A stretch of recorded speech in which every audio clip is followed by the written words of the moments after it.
राजा के पास एक हष्ट-पुष्ट और सुंदर घोड़ी थी। वह उससे बहुत प्रेम करता था और उसका विशेष ख्याल रखता था। इसका कारण ये था कि युद्ध क्षेत्र में घोड़ी ने कई बार राजा के प्राणों की रक्षा की थी।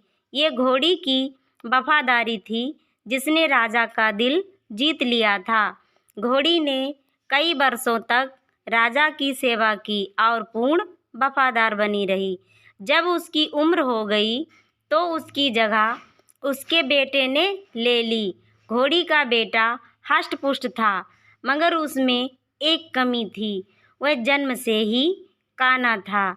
इस बात को लेकर वह हमेशा दुखी रहा करता था। एक बार उसने घोड़ी से पूछा, माँ, मैं काना क्यों जन्मा? घोड़ी ने बताया, बेटा, जब तू मेरे गर्भ में था उस समय एक दिन राजा मेरी सवारी कर रहा था और मेरे कदम लड़खड़ा जाने पर आवेश में आकर उसने मुझे एक चाबुक मार दिया था। शायद यही कारण है कि तू काना जन्मा। ये सुनकर काने घोड़े का मन राजा के प्रति क्रोध से भर उठा। वह बोला, माँ, राजा ने मुझे जीवन भर का दुख दिया है, मैं उससे इसका प्रतिशोध लूँगा। घोड़ी ने समझाया, नहीं बेटा, राजा हमारा पालक है, उसके प्रति प्रतिशोध की भावना अपने हृदय में मत ला। क्षणिक आवेग में उसे क्रोध आ गया और वह स्वयं पर नियंत्रण नहीं रख पाया। इसका अर्थ ये कतई नहीं है कि वह हमसे प्रेम नहीं करता। तू प्रतिशोध का विचार अपने हृदय से निकाल दे।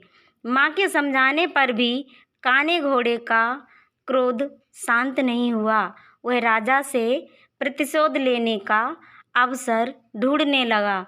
बहुत जल्द उसे यह अवसर भी मिल गया। राजा युद्ध के मैदान में काने घोड़े पर सवार था। उसके और उसके पड़ोसी राज्य के राजा के बीच घमासान युद्ध छिड़ा हुआ था। तलवारबाजी करते करते अचानक राजा घोड़े से नीचे गिर पड़ा। मौत उसके करीब थी। काना घोड़ा उसे वहीं उसी हालत में छोड़कर भाग सकता था, लेकिन उसने ऐसा नहीं किया।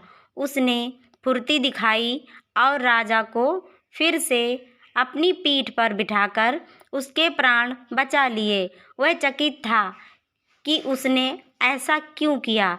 जिस व्यक्ति ने उसे काना बनाया, उसने उसी के प्रति वफादारी क्यों दिखाई? क्यों उससे प्रतिशोध नहीं लिया? ये प्रश्न उसने घोड़ी से पूछा तो वह मुस्कुराते हुए बोली, तू आखिर बेटा किसका है? मेरी छत्र छाया में तू पला बड़ा है। जो संस्कार मैंने तुझे दिए हैं वो तेरी रग रग में रच बस गए हैं। उन संस्कारों के विपरीत तू जा नहीं सकता। वफादारी तेरे खून में है बेटा, तू वफादार ही रहेगा। कहानी की सीख, संस्कारों का सबसे बड़ा आधार परिवार है, जहाँ से संस्कारों की नींव पड़ती है। हर माता पिता की जिम्मेदारी है कि वे अपने परिवार को अच्छे संस्कारों की नींव दें।